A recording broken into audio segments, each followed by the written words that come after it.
Début février, la ministre française du Travail, Elisabeth Borne, le rappelait, le télétravail doit être la règle dans les entreprises. Je demande à chaque entreprise de se mobiliser sans délai sur les deux priorités suivantes. La première, c'est de réduire la part des salariés qui ne télétravaillent pas du tout.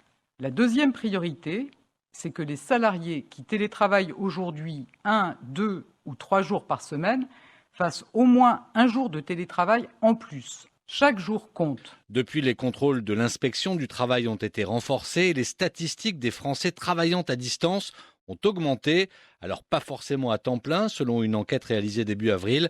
En moyenne, les salariés qui télétravaillent le font un peu plus de 3 jours et demi par semaine. Parmi eux, Suzanne. Elle vend de l'électroménager et elle ne voit que des avantages dans ce nouveau mode de travail. Elle se confie à l'AFP. C'est génial. Cette opportunité de pouvoir le faire en distanciel, pour moi, ça a apporté un plus. Un plus dans mon organisation familiale, déjà, d'être effectivement à la maison, de pouvoir terminer un atelier et ensuite, les enfants profitent de la production. Donc c'est aussi un gain de temps. Plus de temps de transport,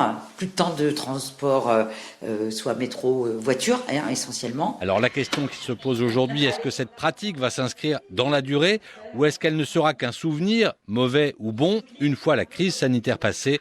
Jean Pralon est psychologue. Est-ce que le télétravail va être quelque chose comme une opportunité qui sera apparue au cours de la pandémie ou un mauvais souvenir associé à la pandémie?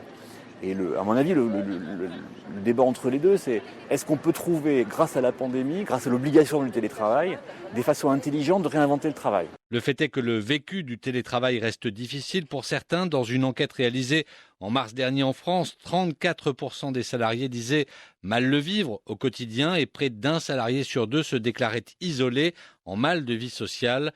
Pour y remédier, Adrien Ducluseau, chef d'entreprise, propose des moments de convivialité mais en ligne. Pour remplacer effectivement ces moments de pause café ou pause clope, on a mis en place pas mal de choses. Déjà, on organise des réunions qui sont complètement informelles.